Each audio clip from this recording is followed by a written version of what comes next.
With at least 7 major cities under a travel ban, officials have suspended public transport, outgoing flights have been cancelled and train services shut down, leaving more than 20 million people going nowhere. In a muddy field outside Wuhan, an army of bulldozers is breaking ground, racing to build a 1,000-bed hospital to treat victims of the coronavirus. Hundreds of foreigners in Wuhan are returning home as countries begin evacuating their citizens from the epicenter of the deadly coronavirus outbreak. China is being accused of censoring critical data about the coronavirus, which the World Health Organization now calls a grave threat to the world. Measures to stop the spread of the coronavirus outbreak are reducing seaborne vessels and threatening to disrupt global supply chains. About 80% of world good trade by volume is done on the sea. Despite admitting that his country is in a struggle against a demon epidemic, Chinese President Xi Jinping has expressed confidence that China will win the battle against the coronavirus outbreak engulfing the world.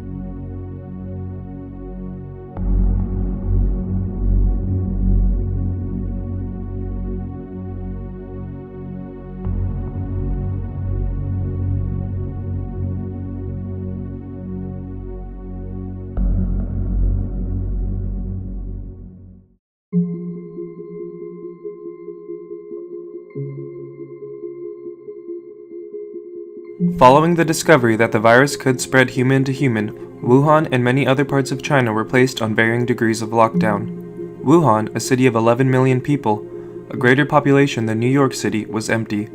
People were told to stay home, not drive, not take public transport, and not congregate, all in an attempt to stop the spread of the virus. China extended the Lunar New Year holiday in an effort to keep people indoors.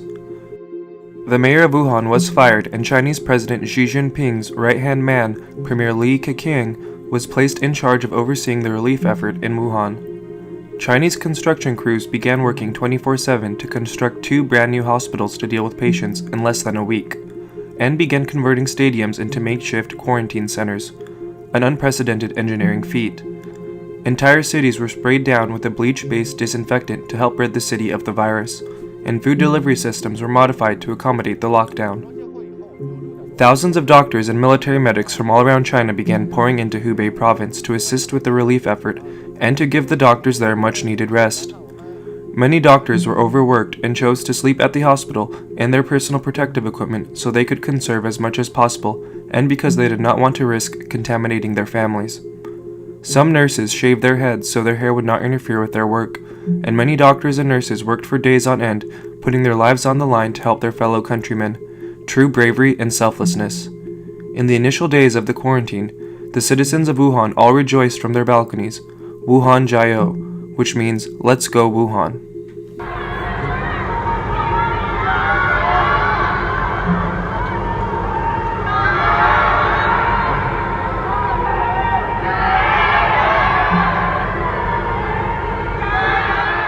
On January 26, 2020, it was reported that the virus is contagious during the incubation period.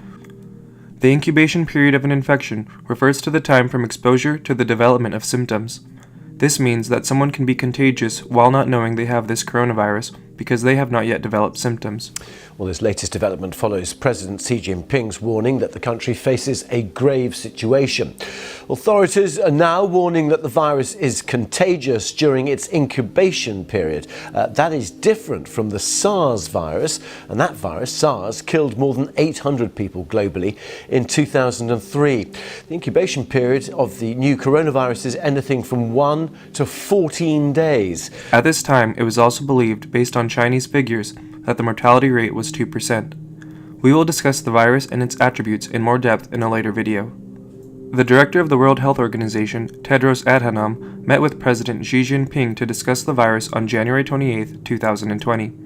At this time, the World Health Organization did not advise countries to issue travel bans on China. A research team from the World Health Organization was scheduled to visit the site, but was not ultimately let into China for 2 weeks.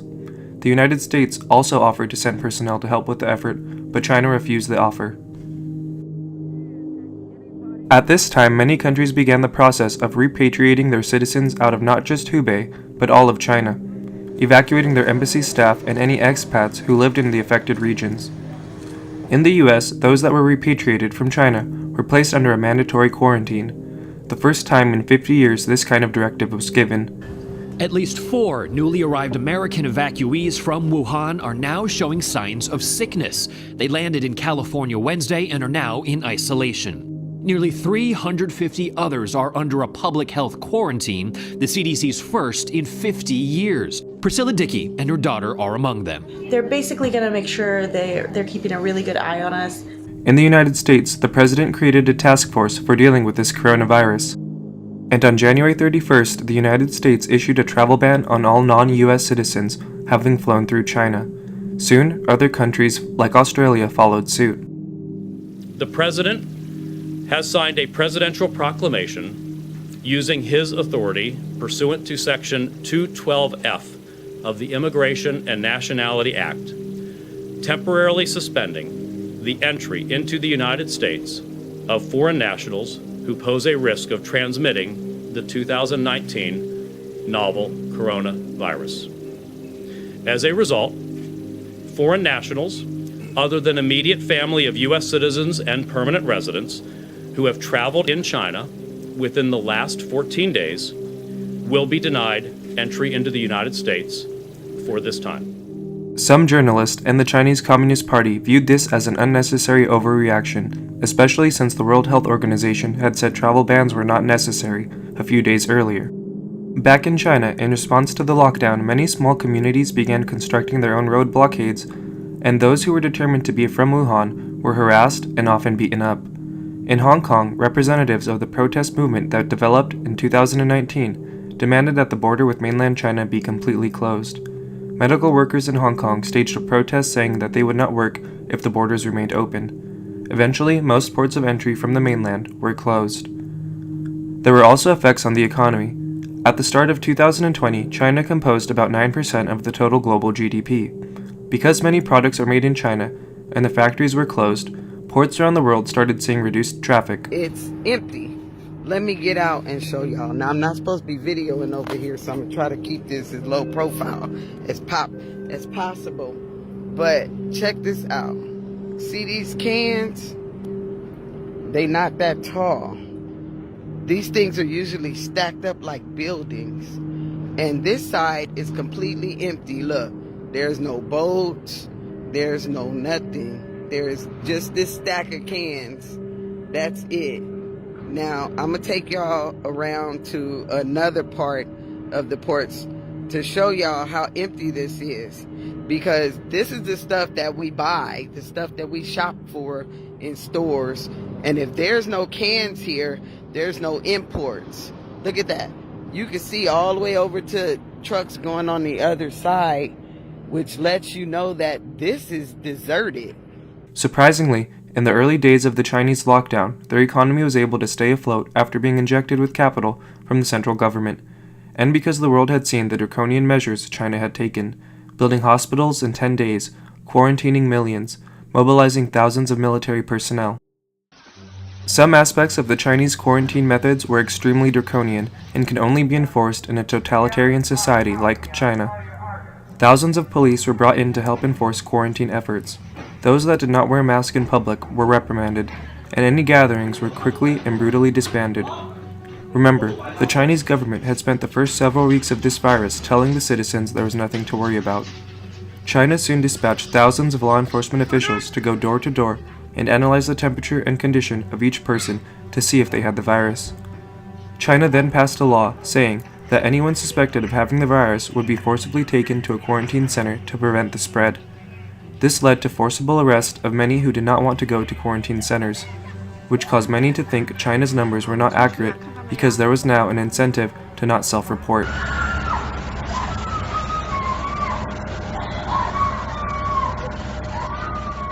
Another draconian measure that was observed in China was the welding of infected families' doors shut so they could not leave their houses. Entire apartment complexes were welded shut, not allowing any to leave, and all of their food would have to be delivered.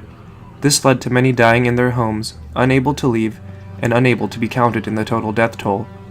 China also issued a mandate that all bodies of those who died from the virus must be cremated, which contributed to suspicions that China was lying about their numbers. Although draconian, the World Health Organization commended Chinese efforts for containing the virus. China's numbers were increasing, but many still felt that they were covering up the true figures in an attempt to save face and preserve global confidence in their economy. On February 4th, 2020, the total global cases were 24,537 infected, 907 recovered, and 492 dead. There were some whistleblowers that continued to say that China was vastly underreporting numbers and medical supplies were extremely lacking. Some videos continued to emerge showing crowded hospitals and many yellow body bags of the dead. People were unable to get medical attention. China began to clamp down hard on online activity regarding the virus. China is a surveillance police state that strictly monitors what its citizens say online. In response to the leaks, China passed a new law strictly prohibiting any rumors being said about the virus and threatening 7 years jail time. They also passed a law saying that anyone who was in contact with an infected person would be taken to a quarantine camp. This way, any citizen who filmed the true conditions in Wuhan could be taken away. Once China began enforcing their new laws and strictly censoring all content related to the virus, videos from inside China stopped appearing online. 在大是大非面前，尤其是未经官方认证或宣布，不得私人发布任何关于疫情的任何消息。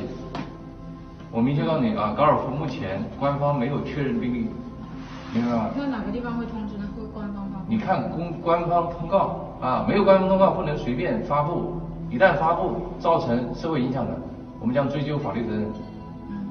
啊，现在我们要求你立即纠正你前面的朋友圈，一个是删除，第二个你再发朋友圈，对前面你发的信息进行纠正，啊。怎么纠正？你就说，哎呀，可能刚才这个上一条这个信息也不是很准确，如果有大家带来困扰，表示感谢、抱歉之类的，啊，你自己挽回影响，啊，我们跟领导已经请示啊，首先对你进行训诫。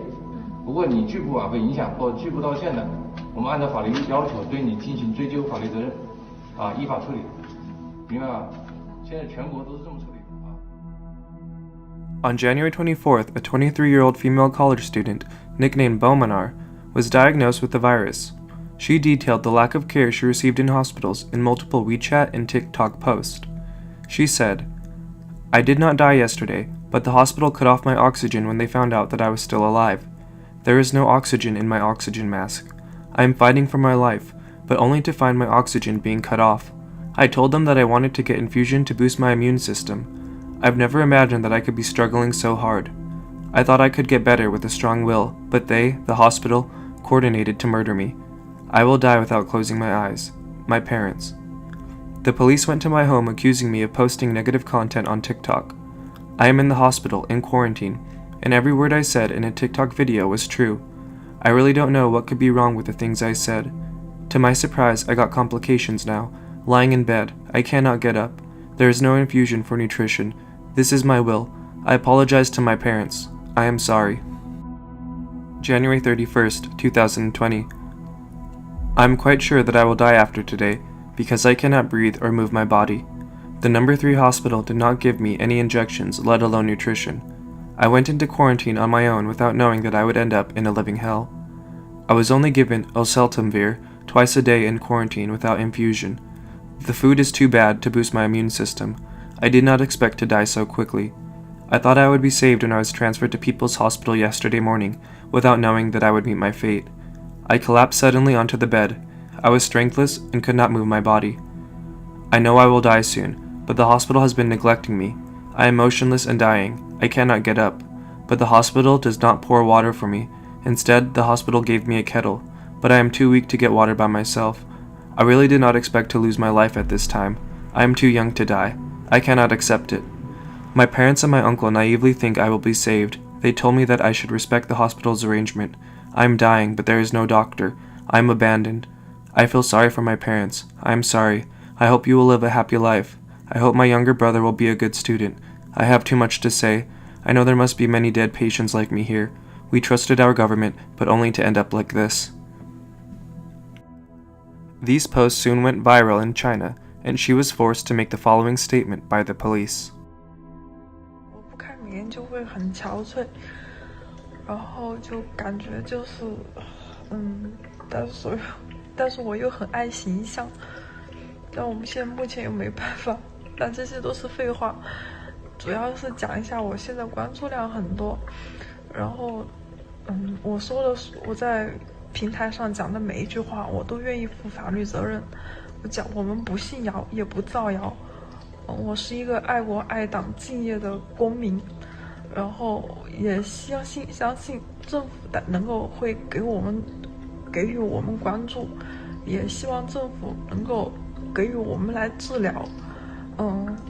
我的情况和我在里面讲的是一模一样的，不会有任何的造谣。如果有造谣，我会承担一切的法律责任。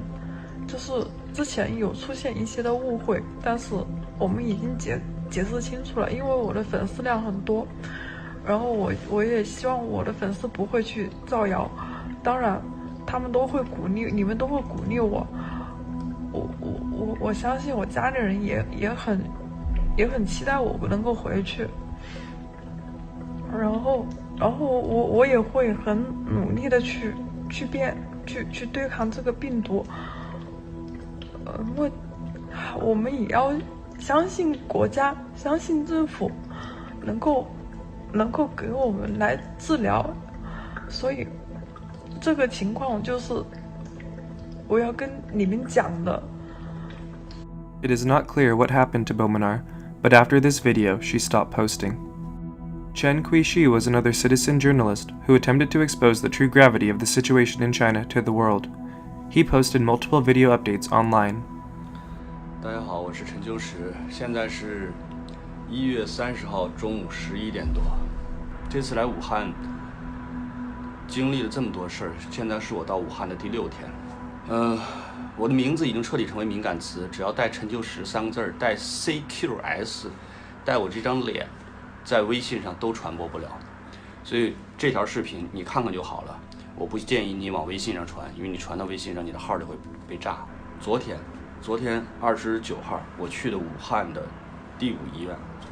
第5医院人并不是特别多，有几方面的原因。一个方面就是绝大多数人都被封锁在家里了，有的是连小区都不让你出。所以你没有交通工具，你怎么去医院？这是第一点。第二点，如果你到医院，你明知道你就算到了医院，你也住不了院，你也做不了检测，那你还去医院干嘛？昨天我去了第5医院还算有秩序。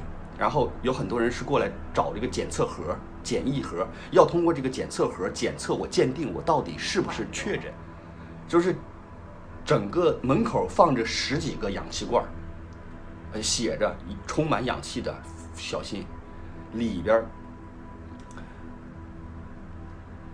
长椅上躺的是人，走廊里夹的是床，厕所门口夹的都是床，60-70%的人在吸氧，还有一些人是吸那种戴面罩的高压氧往里打。他如果不是肺炎的话，干嘛要用高压？我会努力振作起来。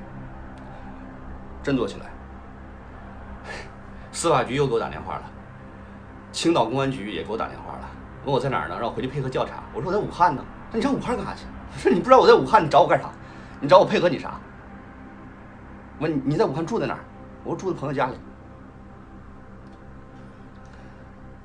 然后现在他们找我爸妈谈话去了，昨天还前天找我爸妈谈话去了。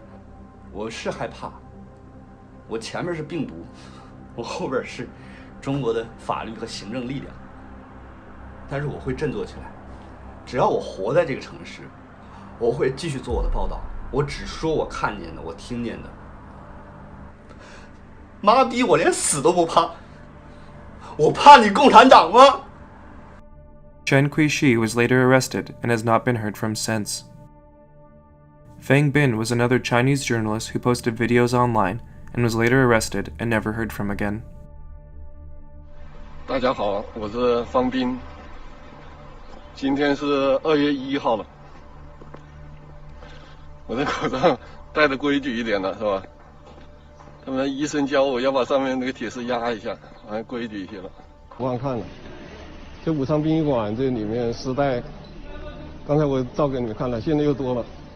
刚才3个，现在我数一下啊，丝带，1、2、3、4、5、6、7、8，有8个。哎呦，这么多就真的死了。这是几年？就昨天是吧？哎呦，这死人这么多啊！这是病房不让我进了，他在往这搬尸体呢，往这搬尸体。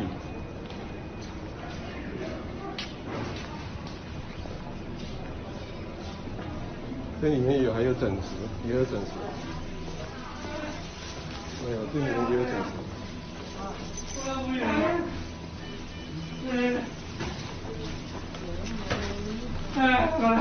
The Chinese citizens soon learned of Dr. Li Wenliang and the other 8 doctors who had attempted to blow the whistle on the virus back in December.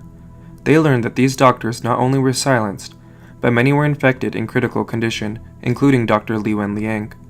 In a surprising move, even the Chinese central government now commemorated these doctors as heroes who should have been listened to. There were massive calls on Chinese social media from citizens asking for more freedom of speech, especially given Li Wenliang and the other doctors' attempts to get this information out that could have saved many lives. The Chinese government ignored these calls for freedom of speech. On February 7, 2020, Dr. Li Wenliang died from complications relating to the coronavirus. His death sent ripples throughout China and the world. Well, a man who's become incredibly well known around the world because of the coronavirus has died. This is the Chinese doctor who tried to warn the medical community about the coronavirus. He was told to be quiet by the authorities before weeks later being diagnosed with the virus himself. His death has prompted academics in Wuhan to call for the Chinese government to allow freedom of speech in China. They're also demanding apologies and compensation for the other whistleblowers. The citizens of Wuhan scheduled a massive protest for February 14, 2020, Valentine's Day. They were angry that their government had lied to them about the virus, that Dr. Li Wenliang died, that their countrymen were dying, that the government was continuing to lie about figures and the state of care they would receive, that they were cooped up in apartments for weeks, harsh enforcements of quarantine by the police, that they were not allowed to freely discuss the virus online, and that citizen journalists were disappearing.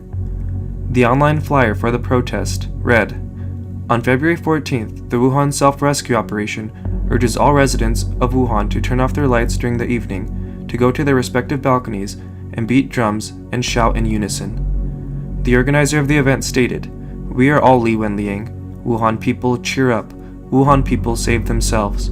Release Chen Kuishi. Release Feng Bin."